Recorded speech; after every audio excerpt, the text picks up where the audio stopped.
Well, Diddy's lawyers say that the freak-off parties never happened because the government didn't put that in the indictment, meaning there's no evidence of it. But celebrities sure are getting mighty nervous. There are all kinds of names being thrown around over the weekend. Pink and Usher having their X accounts wiped, speculation rampant on who is involved in this, from names from Oprah, J-Lo. The list goes on and on. So what can we expect? Well, former prosecutor Lionel joins us from the Lionel Nation channel on YouTube. So thank you for joining us. Let's start just with that, because you and I both read the indictment and there were pictures of guns, but there was no other evidence to back up these sex parties and enslavement. So is there a chance that the government doesn't have it? Why would his lawyer say this? Well, there's a chance that they don't have it, but this is an indictment, and I read it, and they refer to freak-offs. You don't need pictures, but it's no. I mean, they're alleging this. Let me jump to the point, Natali. Not that that's not the point, but I always think like a lawyer, and I sometimes drive people crazy when I say this. Here's my defense. If I represented Diddy, I go out there and I can say it. I'm saying, look, he's a dirtbag. I understand the guns, drugs. You may not like this, but welcome to Hollywood. Since the days of the Rat Pack, since the days of casting couches and Louis Mayer and Charlie Chaplin and Hefner. Let me tell you something right now. He never kept anybody against their will. He never threatened anybody. He had a list of people who wanted to be a part of his party and his entourage. This idea that he went out, he's not snapping anybody up. And one of the things that, believe it or not, they could have brought up in the case of that Epstein feller that nobody wants to mention his name, it never got to that point. Yes, we do want to mention his name. Mm-hmm. Well, sometimes algorithms being what they are. Anyway, but the point is, he's what we're talking about. He very well could have said, look, what I did was wrong, but please, and I'm not suggesting I believe this, but don't suggest that I went out and grabbed people and pulled them in and threw them in the back of a white van. It doesn't work like that. There's not, and back to Diddy. Diddy could say there's not one woman, one person that ever could have just walked out the door. I don't want somebody there who doesn't want to be there. Yes, that's exactly what his lawyer told CNN the day after he was arrested, that he interviewed everyone who was at these freak-off parties and it was all consensual. And therefore, it is limited to this group of, I guess they're calling them male prostitutes.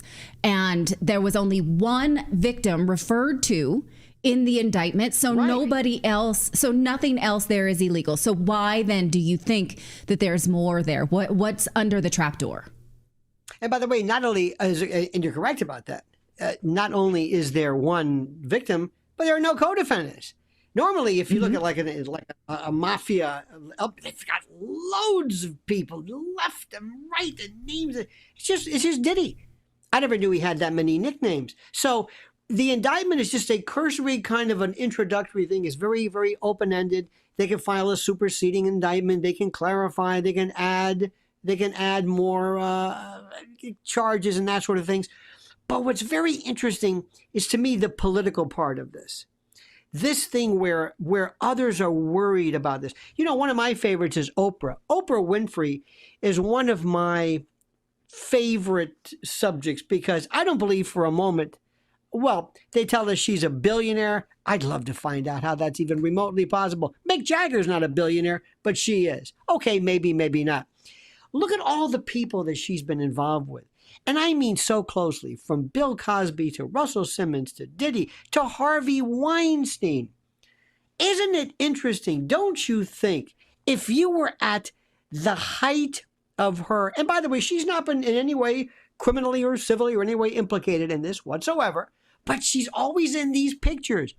Don't you think, Natali, if you were at that level, somebody would have said to you, listen, can I talk to you? I'm in charge of your security. Don't go near him. He's charged, just like the people who never talked to Prince Andrew. Don't go, get out of here.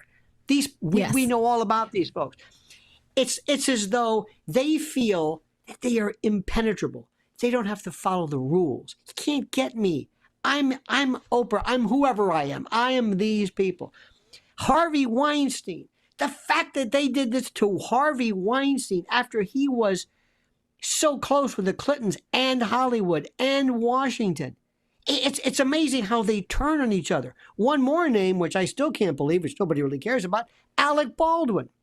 I know it's a different issue, a different case, but do you think they would have brought Ron Howard or Martin Scorsese or Spielberg to trial if there was an accident on a movie set with those people? No. Why do they turn on their own? So anyway, so that's a different issue. I believe that, going back to Diddy, his lawyer should just be a little quiet. Don't tell anybody what you're going to do. Don't tell anybody what your plans are. Just say, we will address this matter in a court of competent jurisdiction, and we don't do it in a court. That's it. To make people think like, wait a minute, this is, maybe they're working something out. But who are these people who all of a sudden now are freaking out? And why? Let me also suggest that it has been suggested that if you don't be surprised if you find out that maybe there were some cases of people whose names you don't know may have disappeared. You know, during these freak-offs, when you have IVs and all this type of fluid replenishment, and people can get hurt, people can overdose. We don't know really anything about that. This is very bare bones at this moment. But keep in mind what Diddy is thinking right now. He's in Brooklyn. He's sitting in this. He gets up at 6 a.m. He's in a cell. And they say, quote, suicide watch. And that's a fancy way of saying anybody who's a celebrity might be a little bit not used to this, as are most people. He realizes, I can't leave. I've been abandoned. Don't they know who I am? I'm Diddy. I'm it. And what do you think J-Lo's thinking? Don't you think they're going to be calling her and say, do you know anything about this? Not as a potential defendant, J-Lo, but as a witness, or have they already talked? Why would they issue or execute the search warrant and then wait so long to actually file charges? And what was Diddy doing in New York? It seems like he was doing it almost like he was trying to cooperate, or thought he was there to help or something. He almost seemed surprised. And for him to go from a 20, I mean, there's so much stuff that really, it's not really a legal issue, but from a practical point of view, I'm thinking, I wonder what they told him. Whose side is he on? Yeah. And so, you know, on the personal level, I'm like, what do I care if there's a corrupt industry and they're all doing these dark deeds? But then it shows that the media that's put in front of me is a part of some sinister sex ring, and I don't know what to trust and what not to. So that's where I go into this dark, deep hole where what can you trust to watch on television or listen to the radio or anything like that. So who's innocent was getting hurt, and who is complicit? And all of these names that are thrown around over the last week that possibly either were good friends with him or associates or possibly involved, all of them seem to coalesce around getting Kamala Harris elected this weekend at a big celebrity party thrown by Oprah. So I asked myself, and maybe you have an opinion on this, what is the angle in bonding together like this around the Harris campaign at this juncture? Is there some kind of tactical advantage there? Well, a couple of things. First of all, they're lefties and Democrats, and that's the way it goes. And I saw an old, it's funny. All of Diddy's interviews are available now, and they seem so ominous. He was on with Conan. I saw one recently from, I don't know what year. You saw this one where he said, what you need alcohols, and you got to lock the door and make it hot inside. And make it hot so they sweat. Yeah, it's like he was on with Charlemagne the God, Mike Tyson. Yeah, but he was also talking about how we've got to do the black agenda and how we've got to be a part. Listen, Kamala Harris has nothing to do with this, and that's part of that lefty thing. What's interesting, though, is let's go to a couple of people. Usher and Bieber. These were people who were kids, boys, in some cases underage. Who are these parents who let their kids, quote, be adopted by him? This is the other part of it. I don't care about consenting adults up to a point. because a consenting adult can withdraw consent and it becomes something far more serious. But this goes to show you this dark, deep, dank, dangerous world of children and stars. And the ultimate issue is, this is a federal case? I mean, with all due respect, federal? You think, because federal Why do you means say that with such incredulousness? It shouldn't be? It should be state. California, Florida. Okay. Why? Normally federal courts say, nah, that's not it. It's not big enough. Not big enough. Did he? Or they say he transported, this is the old Mann Act. Remember, they transported women across state borders for sexual. Why the feds involved in what amounts to this guy with some women?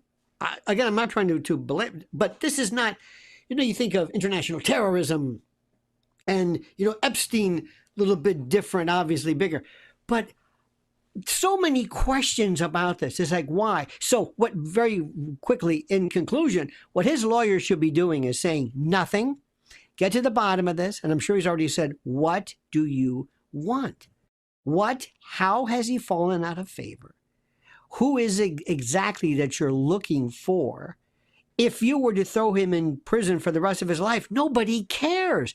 The industry is not cleaned up. It's one person, one victim. It's not a series of, record labels and ABC, and it's just one guy in his organization. What's this really about? Federal case of this? Harvey Weinstein and others, it was local. I mean, New York, and I mean, even the Trump case, 34 counts, that's New York State. Why would, with all that the federal government has to deal with, why Diddy? What's going on? What's really behind it? And how many people are sweating, and why? And what is it that they've made? What deal could he make? What could he say? Listen, I'll plead to something. I'll do a little bit, but because remember, you do 85% of a sentence in federal court. So if you do 10, 20 years, that's a lot. What do you want from me? Why me? You've known who I was for years. What line did I traverse? When did I go too far? You sending a message? Question. But go back to the other ones too. The young men. Now, not that I don't want to add any. This isn't homophobia, mind you. But we always talk about this has a whole nother story when you talk about children or children that may be in the recesses of the story, though not specifically mentioned in the indictment. So it's fascinating. Yeah. Now, is there a possibility that there is a thread to pull that does link this to Epstein? We don't know that yet, but I think you and I both have sources that know there are a lot of people who do want to uphold the law, that are working as prosecutors, and Epstein is the fish that got away. So is this an opportunity to keep the fish alive and get to something bigger? Well, there's two industries that I believe are critical in our world today: human trafficking and extortion. Now, what I want to know is simply this: Epstein is not as big as this. I know that may sound crazy to you. That may be. I'll bet you there are a smaller number of people, bigger fish, by the way, who might have been involved with this. But this is a different story. This is drunken revelry, groups of people with phones and electronic devices. The question I have with both Diddy and Epstein, who has the devices? Who has the hard drives? Who has the pictures, the photos, the information of this? Who is this?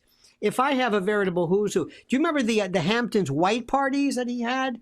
These notorious parties that Diddy had here in the Hamptons, where he is known to have said, all right, kids, time to let the kids go home. Now we're going to go crazy. Leonardo DiCaprio, a veritable who's who of people in the Hamptons. Who has what? Who has pictures? What? And finally, why? Can you please tell me, why do celebrities do this? Why would they let themselves? No, I can't tell you that. Well, I want an answer. It's redacted. No. But I'm saying, I saw a picture of Brad Pitt. Remember Brad Pitt? Brad Pitt's by himself. I'm over here.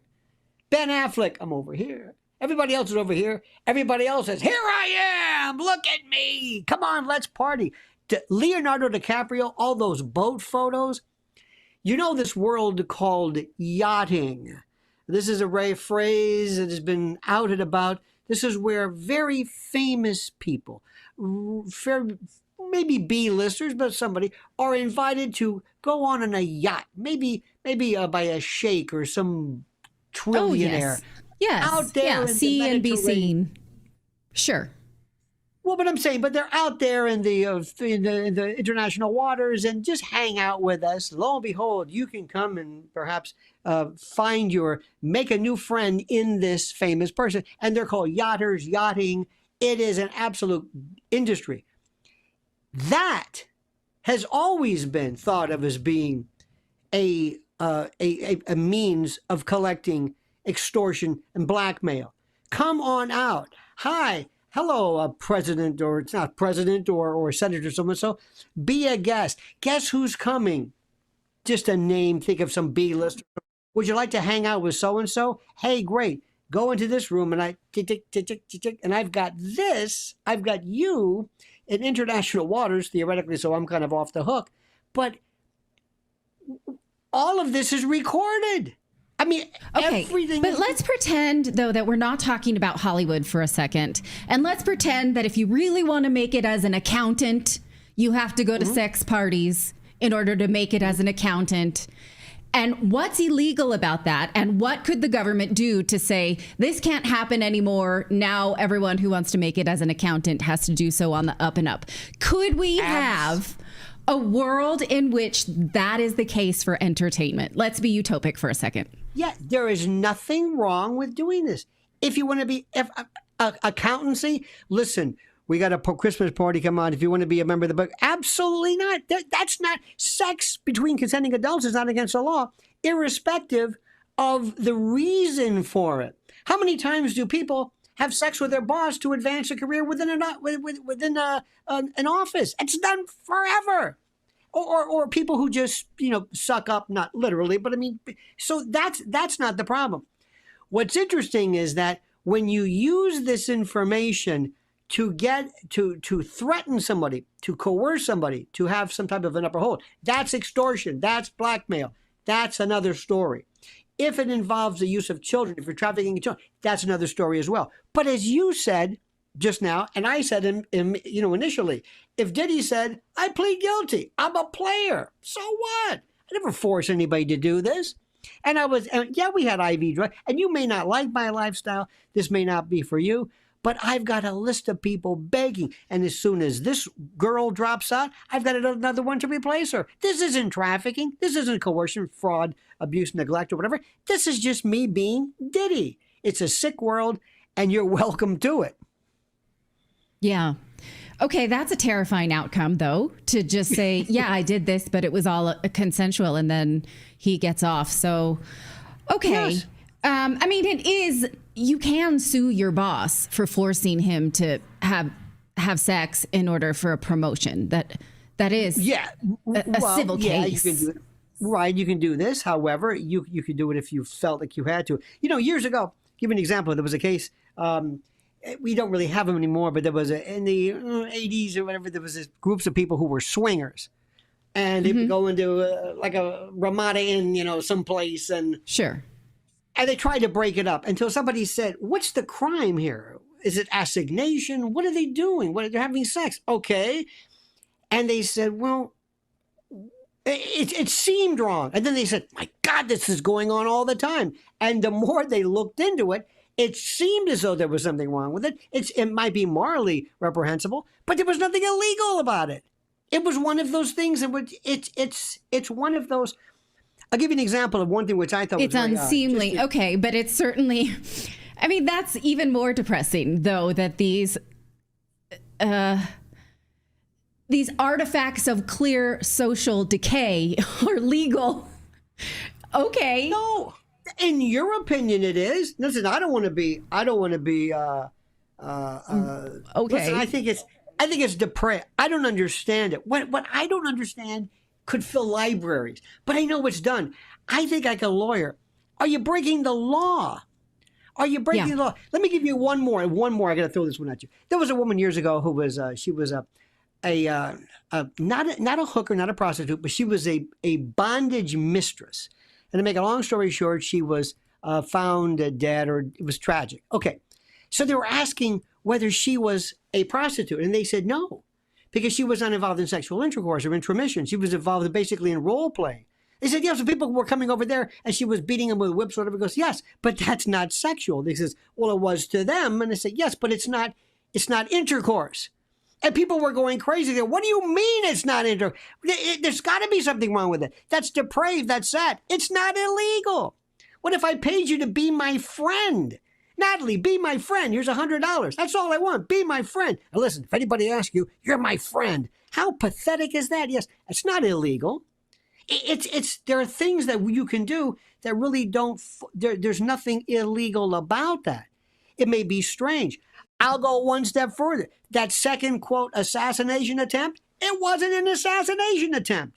He brought a gun to a thing and was thinking about it, but they didn't catch him doing anything. He was ready for it, and this drives people crazy. What if he changed his mind? The law says, is there a law? Did you violate it? Whether you like it or not, whether you think, like, come on, with smoke, there's fire. And in this particular case with Diddy, what he may or may not have done, theoretically in some eyes, might not have been against the law. Okay. That's why his lawyer continues to say there will be no plea. We will fight this in court and we will win. Don't say that. So you should never say that. Don't say that. Just say things like, well, he said it. He said it on CNN. So, Indeed. We're talking about really brazen people here. Clearly, they feel free to have sex orgies and, sort of play their hand not close to the vest with federal prosecutors. I got to throw one more thing at you. I'm so sorry. But okay. This one always killed me. Years ago, when I was a prosecutor, there was if you had less than 20 grams of marijuana on you, it was like a misdemeanor. Like, well, whatever it is. Now, if I went to you and I said, listen, I don't want to sell people drugs, but I want to sell people fake stuff. And I want to get stupid people to give up their money. If I say, hey, Natali, want to buy some marijuana? And it's oregano. It's not marijuana. I'm not selling you marijuana. Guess what? It's a felony. I'm selling you a counterfeit controlled substance. I'm selling you oregano for a felony. But if it was marijuana, it would be a misdemeanor. What does that mean? What? It is the most bizarre concept in the world. It's when people try to pass laws that kind of catch the idea of what we had a statute years ago that tried to prevent women from standing on the corner, prostitutes bothering neighbors by waving cars, dressed scantily, saying, hey, and people said, those are prostitutes. They passed a law that said you can't wave at people dressed in Daisy Dukes. It was the most ridiculous. But we know what they're up to. It's like, but that's not against the law. Yeah, but we don't want those people. It's like, there's no law against that. I wish you could. So sometimes. But what you're doing is telling me the law, right? When the last time, again, because we're going to make a parallel with Epstein, last time we had a law against a big fish, and that big fish was mysteriously disappeared. So I think what we're talking about is how Diddy, should he get to trial, play his hand, and whether or not Diddy will get to trial because of the people associated with him. So those are two different things that you and I are circling around. Yeah. So we're going to leave it there for today. You can find out more by following Lionel on Lionel Nation YouTube channel. Thank you for this enlightening analysis, Lionel, as always. And sickening. Yes, that too. All right. Thanks again. Artfully sickening. Thank you.